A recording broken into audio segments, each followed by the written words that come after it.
વલણ તાલુકા પંચાયત એક બેઠક તેમજ વલણ જિલ્લા પંચાયત બેઠક પર કોંગ્રેસનો ભવ્ય વિજેતા ઉમેદવારોની વલણમાં વિજય રેલી યોજાઈ। ગત તારીખ 26મી એપ્રિલ યોજાયેલી સ્થાનિક સ્વરાજ્યની ચૂંટણી તાલુકા જિલ્લા પંચાયતની ચૂંટણીમાં કરજણની વલણ તાલુકા પંચાયત એક બેઠક પર ત્રિપાખિયાનો જંગ તેમજ વલણ જિલ્લા પંચાયતની બેઠક પર બે ઉમેદવારો વચ્ચે જંગ થયો હતો। આજરોજ કરજણ તાલુકા સેવા સદન ખાતે મતગણતરી હાથ ધરવામાં આવી હતી, જેમાં વલણ તાલુકા પંચાયત એક બેઠક પર કોંગ્રેસના ઉમેદવાર મુસ્તકીમ ખંડેરાવ વિજેતા બન્યા હતા, જ્યારે વલણ જિલ્લા પંચાયત બેઠકના ઉમેદવાર અનિતાબેન વસાવાએ વિજયી બન્યા હતા। વિજેતા ઉમેદવાર મુસ્તકીમ ખંડેરાવ તેમજ અનિતાબેન વસાવા વલણ આવી પહોંચતા તેઓનું ભવ્ય સ્વાગત કરવામાં આવ્યું હતું। વિજેતા ઉમેદવારોની વલણમાં વિજય રેલી યોજાઈ હતી। વિજેતા ઉમેદવારોની રેલીએ ડીજેના તાલ સમગ્ર વલણ ગામમાં પરિભ્રમણ કરી ગ્રામજનોનું અભિવાદન ઝીલ્યું હતું। Report Palej news Gujarati.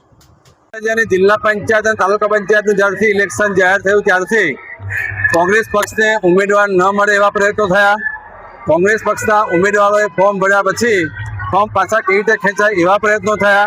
કોંગ્રેસ પક્ષના ઉમેદવારો જે ટેકેદારો હતા એ ટેકેદારોને ધાક ધમકી આપવામાં આવેલી, પરંતુ અમારા વલણ જિલ્લા પંચાયત સીટના જે ઉમેદવાર છે આદિવાસી સમાજના છે, સાસરોદ તાલુકા પંચાયત સીટના ઉમેદવાર પણ અમારા આદિવાસી સમાજના છે અને એઠાણ તાલુકા પંચાયત સીટના ઉમેદવાર પણ અમારા આદિવાસી સમાજના હતા।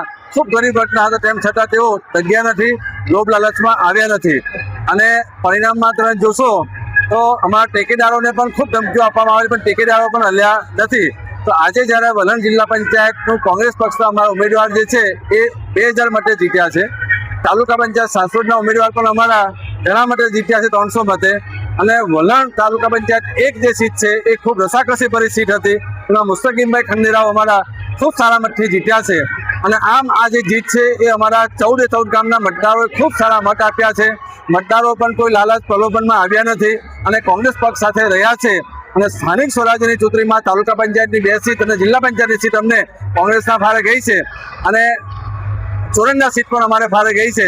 તો આ તાલુકાનો વિકાસ અમે કરીશું, જિલ્લાનો સર્વાંગી વિકાસ થશે અને જિલ્લા પંચાયત અમારા 14 ગામમાં સારો એવો વિકાસ કરીશું, કારણ કે અમે તમામ મતદારો અમને સાથ સહકાર આપ્યો છે અને સ્થાનિક સ્વરાજ ચૂંટણીમાં પ્રેસ મીડિયાના ભાઈઓએ પણ અમને ખૂબ સાથ સહકાર આપીને અમારા પોઝિટિવ સમાચાર આપેલ છે અને જે કે કાર્ય અમારા સાચા કાર્યો અમને બતાવેલ છે, એટલે પ્રેસ મીડિયાના ભાઈઓનો પણ અમે આભાર માનીએ છીએ, તમામ મતદારોનો પણ આભાર માનીએ છીએ, કાર્યકરો યુવાનોનો પણ અમે આભાર માનીએ છીએ અને વલણ સાસરોદ ગામના તમામ યુવાનો આગેવાનોનો આભાર માનીએ છીએ અને જે કંઈક મનભેદ